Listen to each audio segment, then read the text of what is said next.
अस्सलामुअलैकुम वरहमतुल्लाहि वबरकातहू। आज की मैं मेरी वीडियो में कुछ इस्लामिक क्वेश्चंस हैं जिस पर डिस्कशन करूंगी।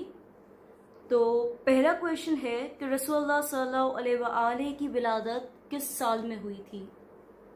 ये क्वेश्चन मैंने अपने पेज के एक क्विज में पूछा था, जिसमें मैंने जो ऑप्शंस थे वो दिए थे year of a bird, year of a elephant या ईयर ऑफ अ लायन। तो इसका आंसर है ईयर ऑफ अ एलिफेंट। देखिए, आप रसूलुल्लाह की विलादत से पहले या फिर प्री अरब जो थे वो सालों के नाम एक इम्पोर्टेंट इवेंट पे रखते थे जो उस साल हुआ होता था। तो जिस साल रसूलुल्लाह सल्लल्लाहु अलैहि वआलैहि की विलादत हुई थी उसी साल अब्राहा मक्का में हाथियों को लेके आया था खाना काबा पे हमला करने के लिए, उसको गिराने के लिए। पर अल्लाह सुब्हानहू व तआला ने अबाबीलों को भेजा, जिन्होंने छोटे छोटे पत्थरों को अपनी चोंच में दबाकर उन हाथियों पे फेंका, जिसकी वजह से वो हाथी मारे गए और अब्राहा हार गया। तो साल को जो अरब थे उन्होंने नाम दिया था ईयर ऑफ अ एलिफेंट या हाथियों का साल। दूसरा क्वेश्चन है, क्या बच्चे अपने मरहूम जो वालिदैन हैं उनकी कज़ा नमाजें पढ़ सकते हैं या फिर किसी और से पढ़वा सकते हैं। तो वैसे तो ये बड़े बेटे पे फर्ज होता है कि वो अपने मरहूमीन जो वालिदैन हैं उनकी कज़ा नमाजें पढ़े, और अगर खुद नहीं पढ़ पा रहा है तो किसी और को हदिया देकर नमाज पढ़वा सकता है। अब तीसरा क्वेश्चन है कि ज़ारते आशूरा का जो अमाल है वो 40 दिन का है, तो ख़वातीन वो अमाल कैसे कर सकती हैं। देखिए, हम सब ये बात जानते हैं कि ज़ारत पढ़ना या फिर उसके जो अमाल हैं वो आप मेंस्ट्रुएशन पीरियड में नहीं कर सकते हो, तो आप मेंस्ट्रुएशन पीरियड को हटा के वो 40 डेज काउंट करें। फोर्थ क्वेश्चन है कि क्या कोई दलील है कि हज़रत अबू तालिब अलैहिस्सलाम मुसलमान थे। जैसे कि हम सब जानते हैं कि इस्लाम में निकाह एक मुसलमान ही पढ़वा सकता है, कोई गैर मुसलमान नहीं।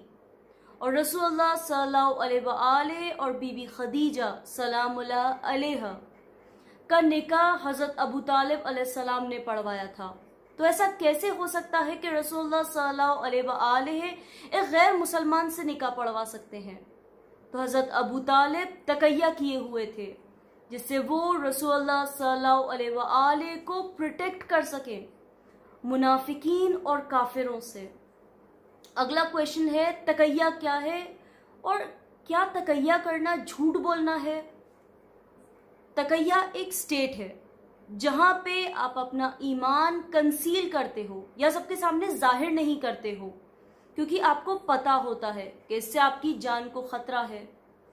जैसे कई शिया हैं जो सऊदी में रहते हैं और तकैया किए हुए हैं, क्योंकि वो जानते हैं कि अगर वहां की हुकूमत को पता चला तो या तो उन्हें वो जेल में डाल देंगे या उन पे सख्ती करेंगे।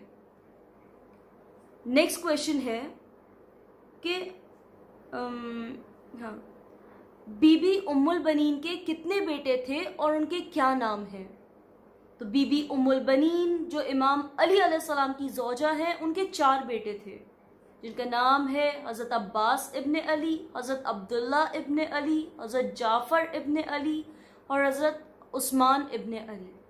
अब कई लोग हैं वो कहते हैं कि इमाम अली अलैहिस्सलाम ने अपने फर्जन या बेटे का नाम खलीफा के नाम पे कैसे रखा। मतलब अगर आपको पसंद नहीं थे तो आप अपने बेटे का नाम उनके नाम पे नहीं रखते। तो आप देखिए, इमाम अली अलैहिस्सलाम ने हज़रत उस्मान का नाम खलीफा उस्मान पे नहीं बल्कि उस्मान बिन मज़ऊन पे रखा था। उस्मान बिन मज़ऊन जाहिलियत या इस्लाम आने के पहले से ही ना ही शराब को हाथ लगाते थे और ना ही किसी हराम चीज़ को खाते थे, और ये रसूलुल्लाह सल्लल्लाहु अलैहि वआलैहि के सहाबी भी थे। अब नेक्स्ट क्वेश्चन है, इस्लाम में कैसे टैटू हराम है और कैसे हलाल है। तो ये जो क्वेश्चन है हमेशा पूछा जाता है कि टैटूज कौन से हराम है और कौन से हलाल है। कि बहुत से फिरके हैं जो कहते हैं कि सारे ही टैटू हराम हैं, पर जाफरी फिक्र में परमानेंट जो टैटूज हैं वो हलाल हैं। क्योंकि इसकी जो इंक है वो आपकी स्किन की फर्स्ट लेयर के अंदर जाती है, जिसकी वजह से आपकी स्किन और पानी के बीच में एक लेयर नहीं होता है, तो आपका वजू हो जाता है। और वही जो टेम्पररी टैटूज होते हैं उसकी वजह से आपकी स्किन पे जो पानी है वो नहीं लग पाता है, तो वो हराम है। अब नेक्स्ट क्वेश्चन है, कुरान में पैरों को धोना अलाउ है या फिर मसा करना? तो अगर हम कुरान को देखें तो वहां पे लिखा है कि सबसे पहले आप अपने हाथ धो, मुंह धो, अपने सर का मसा करो और पैर का मसा करो। और जाफरी फिक में भी पैर और हाथ का मसा करते हैं, पैर धोते नहीं है। नेक्स्ट क्वेश्चन है, नमाज या अजान में अलियुन वलीउल्लाह कहना फर्ज है या नहीं?